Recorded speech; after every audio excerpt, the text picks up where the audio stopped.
सावन मास के महापर्व की आप सभी को हाथरस 24 की ओर से बहुत बहुत शुभकामनाएं। हाथरस 24 के महा कवरेज के इस अभियान में हमारे साथ सिकंदराव अधिशासी अधिकारी मौजूद हैं, जो कि इनको भी एक विशेष जिम्मेदारी दी गई है, क्योंकि आने वाले 3 अगस्त को शिवलिंगों पर जल चढ़ना है और उसको लेके अधिशासी अधिकारी की एक बड़ी जिम्मेदारी होती है, चूंकि शहर में साफ सफाई को लेकर सर लगातार धरातल पर मौजूद है।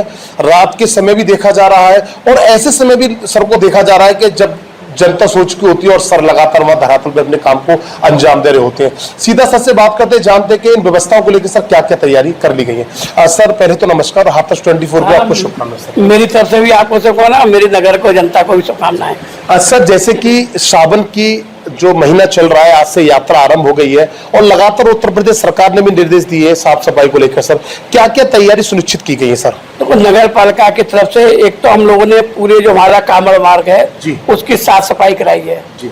और एक नगर पालिका का कैंप हमारा लगता है पंचौराहे पे, वो हमने बढ़िया तरह से लगाया है। जो कांवड़ मार्ग के हमारे मार्ग रूटों पे मैंने सभी पे लाइटें जो है स्ट्रीट लाइटें वो सब लगवा दी गई है, जिससे किसी भी भक्त को परेशानी ना हो। और जो हमारे यहाँ एक भूतेश्वर मंदिर जीएस मंदिर जो है यहाँ काम चलती है, उनकी भी हम लोग पर डे विशेष सफाई चूना आज का कार्य करा रहे हैं। ऐसी कोई भी नहीं है, हमारा विश्वास है कुछ अतिक्रमण का है वो 1-2 दिन में वो भी हो जाएगा और भक्तों को कोई परेशानी नहीं होगी, सभी कार्य निर्बंध संपन्न होंगे और योगी जी सरकार के मंशा के अनुरूप होंगे। सर जैसे कि एक महत्वपूर्ण सवाल ये है कि आपके द्वारा कितनी टीमों को नियुक्त की गया है इस आयोजन को लेकर, क्योंकि 1 महीने कांवड़ यात्रा चलनी है और हर सोमवार को जल चढ़ना है? नहीं, ऐसा जैसे हमारे यहाँ SFI के पोस्ट है, उनकी जिम्मेदारी होती है सफाई की, उनको हमने नियुक्त किया है। जो हमारा कैंप लगा हुआ है वहाँ 24 घंटे की ड्यूटी लगा दी गई है कर्मचारियों की, वो वहाँ मौजूद रहेंगे हमेशा। और ऐसे हमारा बिजली विभाग है, बिजली विभाग के जो हमारे लिपिक है उनको जिम्मेदारी प्रकाश व्यवस्था की दी गई है कि कांवड़ के समय में कोई भी लाइट जो हो खराब हो तत्काल उसको ठीक कराया जाए। इस तरह के ये कार्य जो है हम लोगों ने बांटे हैं और ये सभी कर्मचारी धरातल पर काम कर रहे हैं। जैसे कि सर एक महत्वपूर्ण सवाल और है, कुछ लोगों को आपके रात के समय की वो कार्यशैली नहीं दिखती है पर आप पर आरोप लगा देते हैं। मैंने भी देखा था सर, कल चेयरमैन साहब रात्रि में कूलर को कैंप में सही कराने पहुंचे थे और लगातार भक्तों के लिए वो तैयार है। सर इसको लेके क्या कहेंगे? ये बात आपकी बिल्कुल सही है, हमने भी कर्मचारियों को ड्यूटी लगाई है जी। कर्मचारियों को चूंकि आज पहले ही दिन है, अभी इसलिए हो सकता है कुछ गड़बड़ हो, आज से बिल्कुल विधिवत प्रक्रिया हो जाएगी। मैं भी सुबह शाम निरीक्षण करता हूँ, ऐसा नहीं है, मैं भी रात को रहता हूँ निरीक्षण करता हूँ और मैंने सभी लाइटें कल देखी थी। ये कांवड़ रोड जो हमारा हाथरस और कासगंज वाला है, इस पे सभी लाइटें पूर्ण कर दी गई हैं। डिवाइडर वाली और जलेश्वर रोड की वो भी लाइटें कर दी गई हैं। ऐसा नहीं है, हम लोग हमारे भी भगवान शिव है, भक्त हमारे भी है, कांवड़ भी हमारे हैं, हम भी उन्हीं में से हैं।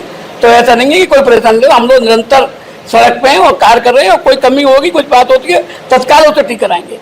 तो जिस तरीके साफ तौर से हमारे अधिशासी अधिकारी संदीप जी ने सिद्ध कर दिया है कि कांवड़ भक्तों की यात्रा को लेकर किसी एक व्यक्ति की जिम्मेदारी नहीं, उस जिम्मेदारी में हमारा भी एक बड़ा सरोकार है। लगातार वह सफाई को लेकर हर चीज को लेकर स्वयं मौके पर पहुंचकर ब्रीफिंग कर रहे हैं और सब कार्य को वह धरातल पर पूरी तरीके से करा रहे हैं। और वहीं नगरपालिका की उन लोगों के लिए भी कड़ी चेतावनी और आग्रह भी है कि सावन माह के पर्व को लेकर कहीं कोई अनावश्यक इस तरीके की अफवाह को ना ध्यान दें, जिस तरीके नगरपालिका के ऊपर कोई कार्य को छवि को बेकार करने को लेकर काम आती है।